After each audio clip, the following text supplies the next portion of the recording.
பெரம்பூர் மீட்டிங்ல ஏதோ சர்க்காரை ஒழிக்கணும்லாம் சொல்லிட்டு இருந்தீங்க போல இருக்குது.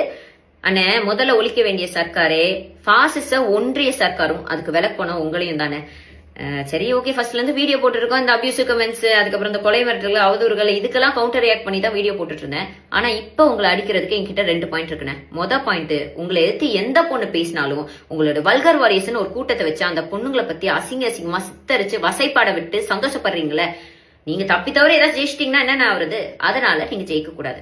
2வது பாயிண்ட், இந்த பாசிச கட்சிகள் எப்படியாச்சும் தமிழ்நாட்டுக்குள்ள பூந்து ஓட்ட பிரிச்சு உள்ள வந்துடலாம்லாம் நினைக்கிறாங்க. அதான் உங்களை தானே கடைசியா ஏடிமா இறக்கிருக்காங்க.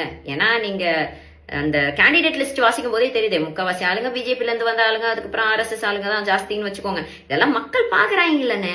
அப்புறம் இந்த வல்கர் வாரியஸ் வேற திமுக கடைசி ஆயுதமா ஜூலி அமைச்சிருக்குது அப்படிலாம் சொல்லி கதறிட்டு இருக்காங்க. அண்ணன், திமுக ஒரு மாபெரும் இயக்கம். அவங்களோட கட்டமைப்பு என்ன, அவங்களோட கொள்கைகள் என்ன, அவங்க தமிழ்நாட்டுக்கு செஞ்ச வளர்ச்சி திட்டங்கள் என்ன?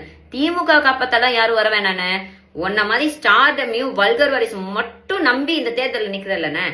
உனக்கு எதிர்த்து நிக்க என்ன மாதிரி ஒரு சாமானிய பெண்ணே போதுன்றது தானே பாயிண்ட்.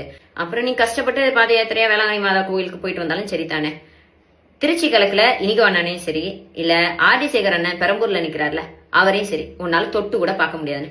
மத்த RSS ஆளுங்கெல்லாம் நீ நிப்பாட்டி இருக்கிறல்லன்னா அவங்க எல்லாம் தானாவே விழுந்துருவாங்க. காலத்துல சந்திப்போனே.